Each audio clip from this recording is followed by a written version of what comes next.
Han, kumain ka ng madami, ha? Para lumakas ka. Ha? Luto ko yan. Sarap. Saka. Katapos ito, mag-exercise tayo. Hindi na lang.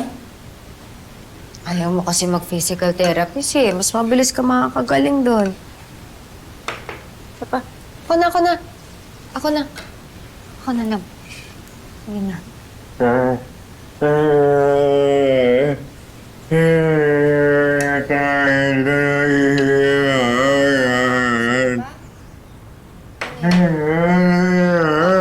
Ano? Ayaw mo na? Anong gusto mo? Hindi ka Sige na, onti na lang to.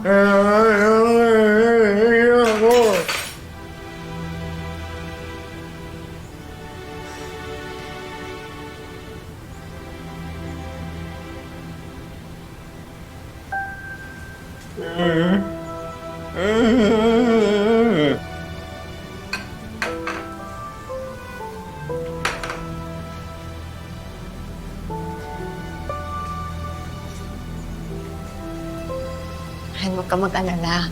Alagaan kita, ha? Kami yan sa akin. Ito naman. Sorry, ha? Hindi ko alam. Ako bahala. Ano may yan sa akin? I love. Sensya ka na.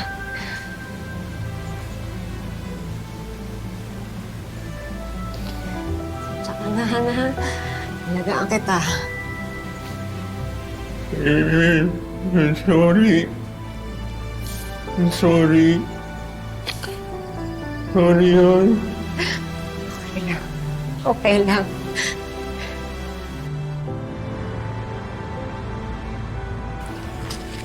Pare, salamat sa pag-order mo, ha? Basta pag naubos, sabihan mo ako agad.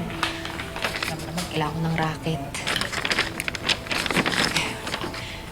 Pinapaaral pa kami, anak. Mare, bakit hindi ka na lang mag-abroad ulit? Malaking sahod mo doon dati, di ba?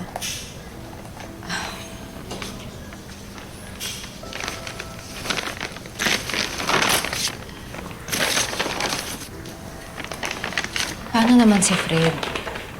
Obligasyon pa rin ako na alagaan asawa ko. Sus, maka-worry naman to.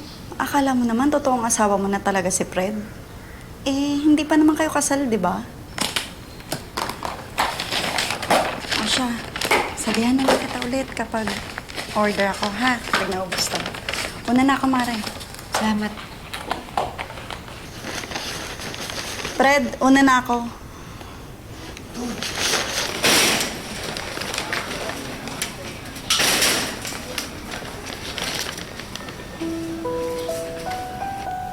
Sa kabila ng tantrums at kasungitan ni Fred Moore, ay patuloy siyang inunawa at inalagaan ni Jennifer. Hindi niya ito pinabayaan at iniwan. Hanggang sa... Han, may sorpresa ako sa'yo. Alam kong miss na miss mo na sila at alam kong miss na miss ka na din nila. Andito yung mga kasamahan mo dati sa That's Entertainment. Sandali.